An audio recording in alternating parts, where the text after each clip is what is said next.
My husband's friends always called me the rebound, and I thought they were just being cruel, until he saw his ex again and decided our 6-year marriage wasn't worth saving.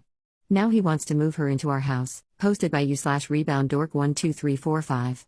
I really need input from people who don't know us, so their opinions aren't biased. I'm very emotional and tired, so I apologize in advance for any typos. My husband, Jack, 36M, used to date Emma, 34F, for years. They broke up because Jack didn't want to get married or have kids.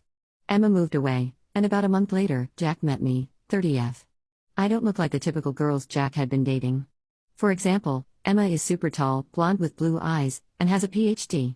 I'm petite, 110 pounds and short, I'm a nurse, I have dark curly hair, and I'm an introvert. Apparently, she was a social butterfly. Jack has a group of friends that he's known since childhood. They are like brothers to him, but from the very beginning, they didn't like me. They still call me the rebound girl. At our wedding, during his best man speech, he joked, "We all thought rebound girls were temporary, but our brother Jack made an honest woman out of her." Everyone laughed, I didn't.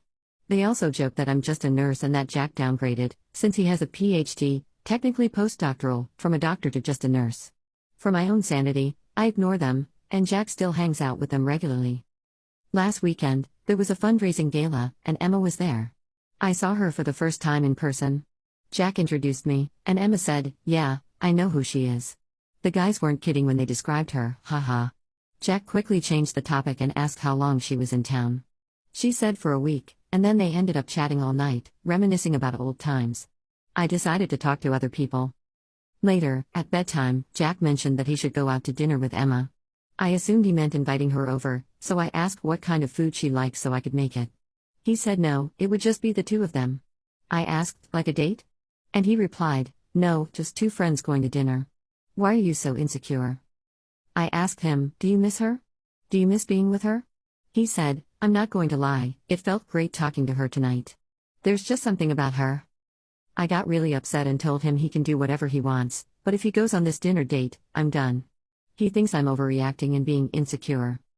So, wise people of Reddit, is this rebound girl overreacting? Update 1, one day later. It's 4:45 a.m., and I didn't sleep last night. I thought I'd post an update. I decided to stay awake and talk to him when he came home. When he did, I told him, "I could have tracked your location, shown up at the restaurant, and done so many things to get my answer. But I'd like to believe you have enough respect for me to tell me. Were you on a dinner date with your friends or Emma?" He showed me pictures and said, "No, it was all of us, me, my friends, and Emma."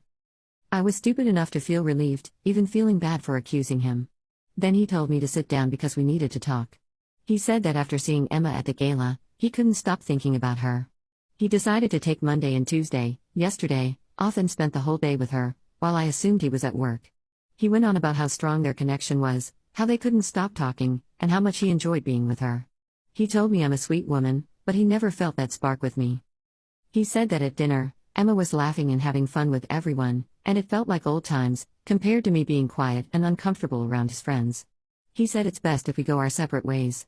I asked him if they had sex, and he didn't reply.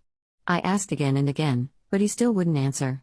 I was so upset and asked, "Why did you marry me if you're not over her?" He said he thought I was the one, but these past 2 days made him realize there's no spark between us. He kept going on about how sweet I am and that I'll find someone too. I told him to shut up. I said, "Emma knew about your cancer treatments, where was she when you needed a friend? Why didn't she ever call you back then?" He went quiet. I feel stupid for ignoring all the red flags over the years and wasting 6 years of my life with him. My next step is hiring a lawyer and finding my own place. I feel so numb right now. I'm going to contact my brother to help me. Thank you, everyone. Update 2, same day. I will see a lawyer soon. My ex and I got into a huge argument tonight. We share a house that we are currently living in. He sleeps in our bedroom, and I sleep in the spare room. He told me tonight that he wants his girlfriend to stay with him, yes, at our house, while she is in town. Can I legally call the police to kick her out? Or since the house is under his name too, can he bring anyone, and the cops can't do anything? I suggested he move out so he can invite whoever he wants, but he doesn't want to pay the mortgage for our current house and rent for a place he would be staying. Update 3, 26 days later. So many people have asked for an update. There isn't much to share except that my ex has been extremely difficult. He and his affair partner took time off work, they are traveling and having fun. He refuses to respond to or acknowledge me. I no longer have access to his money. I'm working extra shifts to cover the mortgage. I've met with 2 lawyers, but I realized I can't afford their fees. Thankfully, I have access to free legal advice sessions through my employee assistance program at work, so I'm currently on the waiting list for it. I'm planning to send him the bill for half of the house expenses since we separated. Meanwhile, he's out traveling, and I'm working overtime to pay the mortgage.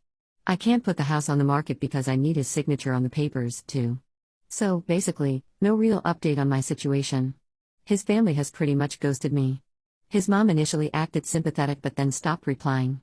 His friends never liked me, so that isn't much of a surprise. On the bright side, I do have an empty house now. I love how quiet and peaceful it is. I can cry for hours without worrying that anyone will see me. Edit, yes, Emma knows he can't get her pregnant. I thought I was clever by telling her. Their long-term plan is either adoption or using a sperm donor/in vitro fertilization. I felt disgusted hearing about it because adoption was our plan. Now, it's his and her plan.